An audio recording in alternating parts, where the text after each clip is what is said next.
मैं मिसिस खरे Lalbagh girls inter college के YouTube channel पे आप सभी का स्वागत करती हूँ। आज मैं क्लास 12 के लिए फिजिक्स सीरीज़ का पार्ट 161 लेके आई हूँ। आज मैं पढ़ाऊँगी ऑप्टिकल इंस्ट्रूमेंट। इसके पहले मैं इससे संबंधित कुछ चीज़ें बता रही हूँ। आँख की समंजन क्षमता, पावर ऑफ एकोमोडेशन ऑफ आई। हमारी आँख एक प्रकार का प्राकृतिक लेंस है जो कि मांसपेशियों द्वारा अपने स्थान पर टिका है। बच्चों, ये मैं पढ़ा चुकी हूँ। इस लेंस में अपनी फोकस दूरी बदलने की क्षमता होती है। इसी गुण के कारण हमारी आँख समीप की तथा दूर की दोनों ही वस्तुओं को स्पष्ट देख सकती है।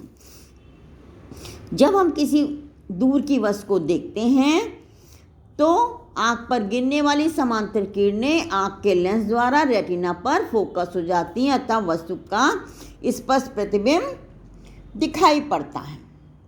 इस समय आँख शांत अवस्था में रहती है, अर्थात मांसपेशियां ढीली रहती हैं, उन पर कोई तनाव नहीं होता तथा आँख के लेंस की फोकस दूरी सबसे अधिक होती है।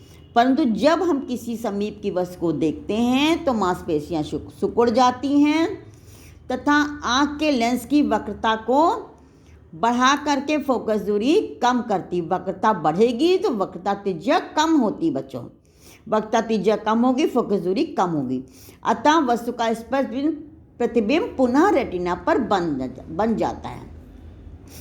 आँख की इस प्रकार फोकस दूरी बदलने की क्षमता को समंजन क्षमता कहते हैं। ठीक है, समंजन क्षमता कहते हैं। जो जो हम अधिक पास की वस्तु को देखते हैं त्यों त्यों समंजन क्षमता अधिक लगानी पड़ती है। परंतु समंजन क्षमता लगाने की भी एक सीमा होती है।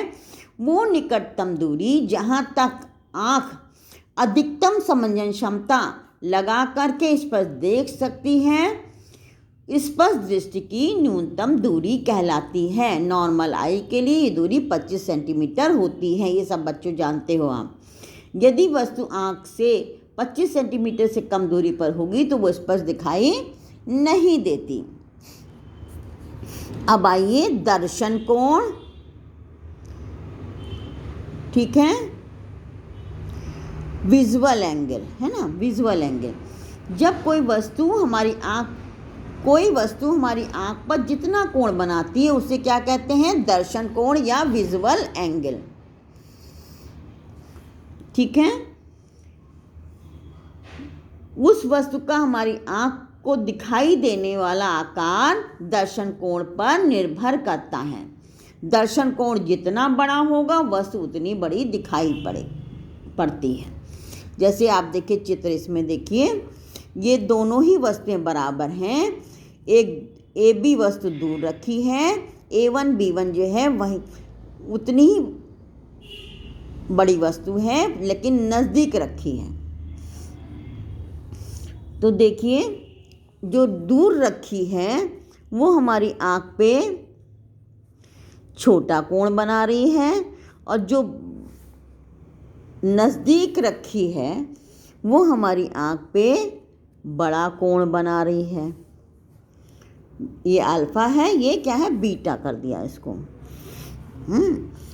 जो दूर रखी वस्तु अल्फा कोण बना रही है, जो पास में रखी है वो बीटा कोण बना रही है।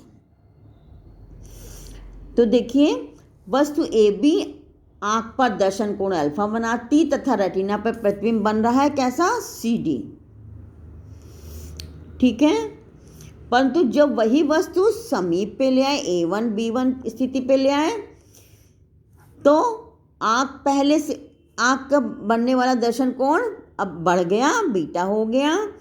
अब प्रतिबिंब जो बड़ा प्रतिबिंब CD1 बन रहा है।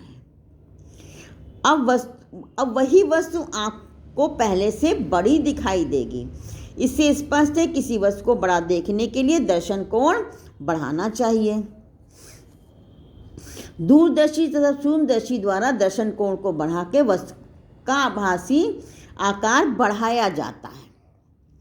बहुत दूर स्थित वस्तुएं आकार में बहुत बड़ी होने पर भी बहुत छोटी दिखाई देती हैं, क्योंकि आँख पर बहुत छोटा कोण बनाती हैं, क्योंकि बहुत दूर हैं। इन्हें बड़ा देखने के लिए हम इनकी दूरी को कम नहीं कर सकते, परंतु यदि हम उपयुक्त लेंस की सहायता से दूर स्थित वस्तु का छोटा ही प्रतिबिंब आँख के समीप बना लें, तब प्रतिबिंब द्वारा आँख पर बड़ा दर्शन कोण बनेगा तथा हमें वस्तु बड़ी दिखाई पड़ेगी। दूरदर्शी ठीक इसी सिद्धांत पर कार्य करता है। बहुत छोटी वस्तुओं का दर्शन कोण उनके आकार की शुद्धता के कारण बहुत छोटा होता है। हम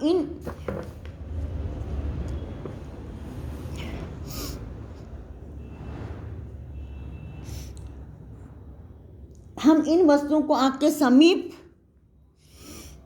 लाकर दर्शन कोण बढ़ा सकते, परंतु 25 सेंटीमीटर से अधिक निकट नहीं लाया जा सकता, क्योंकि फिर वस्तु स्पष्ट दिखाई नहीं पड़ेगी। तो उपयुक्त लेंसों की सहायता से सूक्ष्म वस्तु का बड़ा प्रतिबिंब बना लें, तब प्रतिबिंब द्वारा आँख पर बड़ा दर्शन कोण बनेगा और वस्तु में बड़ी दिखाई पड़ेगी। सूक्ष्मदर्शी का यही सिद्धांत है। बच्चों, ये चैप्टर बहुत इम्पॉर्टेंट है।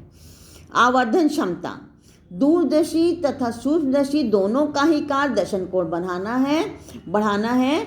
अतः इन यंत्रों की क्षमता इनके द्वारा दर्शन कोण बढ़ाने की क्षमता से नापी जाती है। इसे यंत्र की आवर्धन क्षमता कहते हैं, मैग्नीफाइंग पावर। तो प्रकाशिक यंत्र की आवर्धन क्षमता यंत्र से बने प्रतिबिंब द्वारा आँख पर बनने वाले दर्शन कोण तथा बिना यंत्र के केवल आँख से देखने पर वस्तु द्वारा बने दर्शन कोण के अनुपात के बराबर होती है। ठीक है।